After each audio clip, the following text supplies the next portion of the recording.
Madame la Présidente, Monsieur le Conseil exécutif, comme d'habitude, forcément, si Georges nous explique les finesses de l'aspect budgétaire, je vais quand même apporter quelques points de modération. Alors, on parle effectivement de levier fiscal. Il faut aussi recentrer des choses, remettre l'église au centre du village. Quand on parle de levier fiscal pour la collectivité de Corse, de quoi parle-t-on ? De quoi parle-t-on ? Sur un budget de plus d'1 milliard, on parle ici d'une hausse fiscale de 5 millions d'euros. Alors certes, si nous avions pu l'éviter, nous l'aurions évité. Pour autant, Georges, je ne vais pas rentrer dans le détail de l'aspect budgétaire, puisque nous ne sommes pas aujourd'hui dans un ROB, un DOB ou un BP.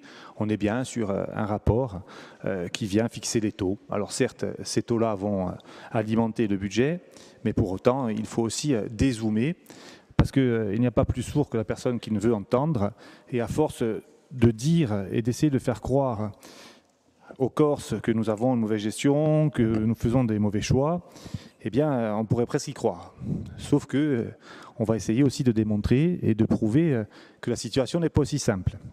Alors, lorsque l'on fait des choix politiques, effectivement, on les porte, on les assume. Il y a des choix qui sont coûteux, il y a des choix qui sont contraints, mais dans tous les cas de figure, eh bien, il y a un exécutif, il y a une majorité, et nous les assumons. Pourquoi je vous dis qu'il faut dézoomer ? Parce qu'avant de se contenter d'analyser la situation budgétaire de la collectivité de Corse, même si elle nous concerne et nous le contrarie, et nous en portons la responsabilité. Il y a ce jour, je ne sais pas si vous l'avez vu dans Le Monde, Anne-Laure Santouche m'a envoyé ce matin, je l'en remercie, un article fort intéressant. Que dit cet article ? C'est un article eh bien, qui est un cri d'alarme, un cri d'alerte, eh bien, tout simplement des départements, qui appellent à l'aide, c'est le titre, à l'aide. Il y a 2 ans, il y avait un département qui était dans une situation de, je dirais, financière délicate, c'est-à-dire avec un taux d'épargne sur les recettes de fonctionnement inférieur à 7%. Il y en a 37 cette année, 37 sur 101. Et pour la première fois de l'histoire des départements, cette année, la Gironde, hein, on parle de la Gironde, vient de présenter le 17 octobre un budget déficitaire de 98 millions d'euros. Le préfet s'est saisi du budget, Chambre régionale des comptes, et il y a 30 jours pour présenter un nouveau budget, non pas par la Gironde, mais par la Chambre régionale des comptes, avec vraisemblablement une tutelle. Eh bien, cette situation globale, est-ce qu'elle est due au mauvais choix du gouvernement, de l'État ? Est-ce que ces 37 départements qui sont dans cette situation catastrophique ont tous à leur tête des mauvais gestionnaires ? Ils ne sont pas tous nationalistes quand même. Donc, à mon sens, la situation, il faut la regarder avec un prisme beaucoup plus large. Je vais vous parler d'un autre article aussi qu'on a dû recevoir, je ne sais pas si vous l'avez eu, je me tourne vers les présidents d'Interco, notamment les Interco de France, qui aujourd'hui demandent la suspension du PLF. Pourquoi ? Parce que c'est une saignée pour toutes les Interco. La CAB, je prends la CAB, hein, je vais vous parler de ce que je connais, c'est moins 1 million d'euros sur le fonctionnement, via le dispositif d'IDICO. Toutes les Interco aujourd'hui sont dans une situation de grande difficulté. Et on n'en est qu'à la PLF. Et ce scénario dont je vous parle, c'est le scénario optimiste.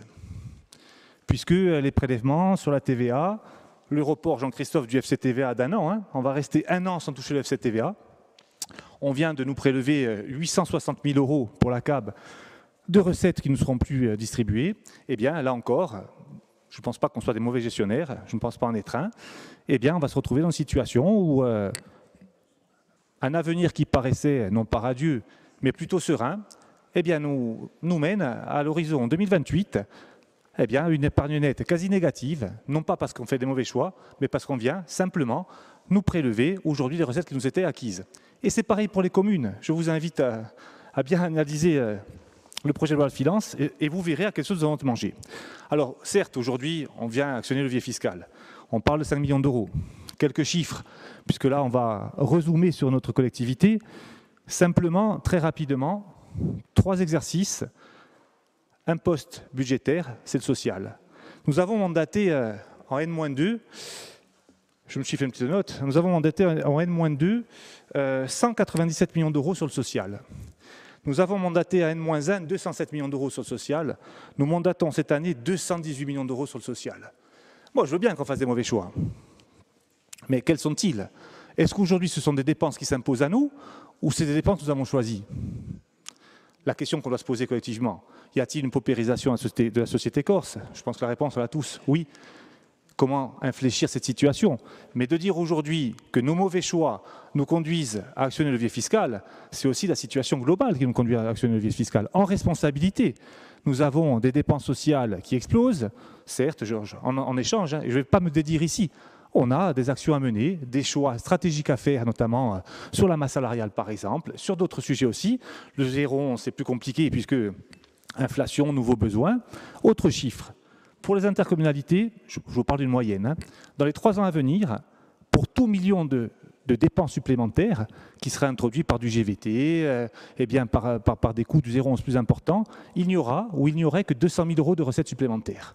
Pour 1 million de nouvelles dépenses, ça sera 200 000 € de recettes supplémentaires si nous ne touchons pas au levier fiscal. Donc ce qui se passe ici, on le retrouve en cascade dans les départements, on le retrouve dans nos communes et on le retrouve malheureusement dans un État qui est surendetté et qui aujourd'hui essaie de régler cet endettement par une saignée sur les collectivités locales. Alors moi, on ne va pas faire l'exercice budgétaire ici, mais soyons modérés, essayons de relativiser les chiffres. Quand on parle de 60%, c'est 60% de quoi? Quand on parle du levier fiscal, c'est 5 millions d'euros sur 1 milliard de recettes.